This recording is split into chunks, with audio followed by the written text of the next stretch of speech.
Welcome back to Master Glass with me, Livio, Lauro. On this episode, I'm going to tie in a childhood memory such as the espresso machine that we used in Italy and something as contemporary as the Espresso Martini, which is not contemporary but has become extremely popular again. You know when they say that the Espresso Martini must be made with fresh brewed espresso? I'm going to challenge that.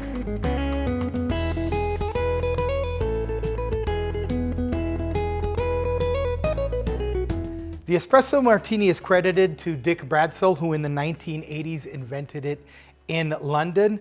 Most of the times to make this cocktail, what you really want is fresh brewed espresso.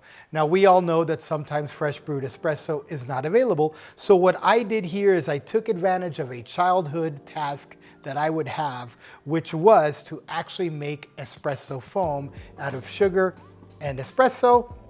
And I incorporated it inside of this cocktail.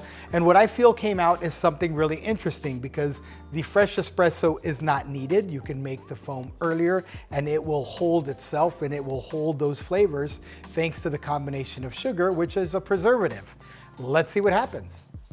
First thing I am going to do here is add ice to my cocktail shaker, as well as my cocktail glass so that I can keep these chilled. Give a little stir to the ice in the cocktail glass so that it will get nice and cold for me.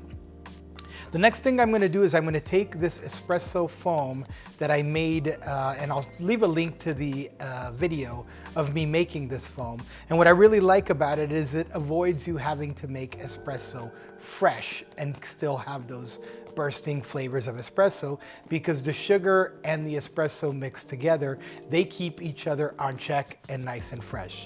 2 bar spoons, heaping bar spoons of these will do the trick.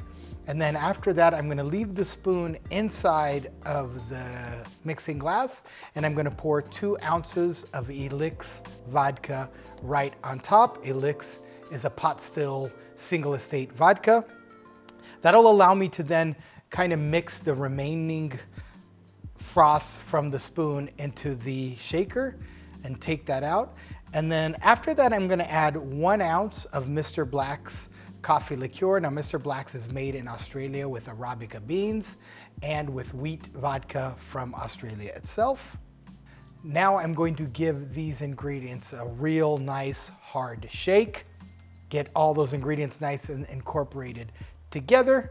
And then when it's all shaken, I am going to go ahead and empty the contents of my cocktail glass and pour this bad boy right inside.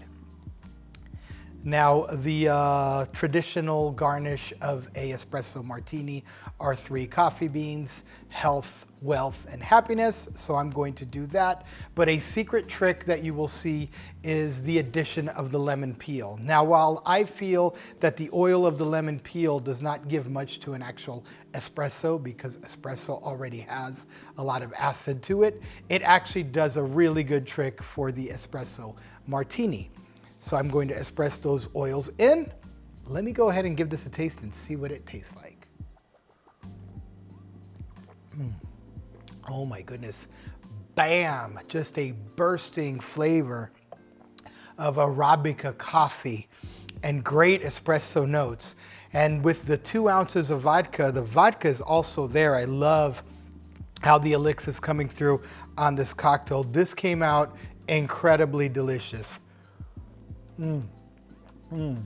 Swallowed a little espresso bean. Give me a like for that. Yeah, just everything you want from an espresso martini. A jolt, a push, a nice coffee flavor, a touch of sweetness, actually more than a touch of sweetness, and that nice little alcohol push.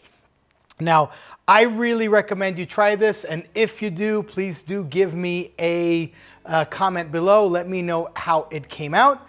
And if you like this episode, why don't you go ahead and share it with a friend or even subscribe to the channel so that you can come back to Master Your Glass with me, Livio, Lauro, where you get expert instruction for everyday consumption.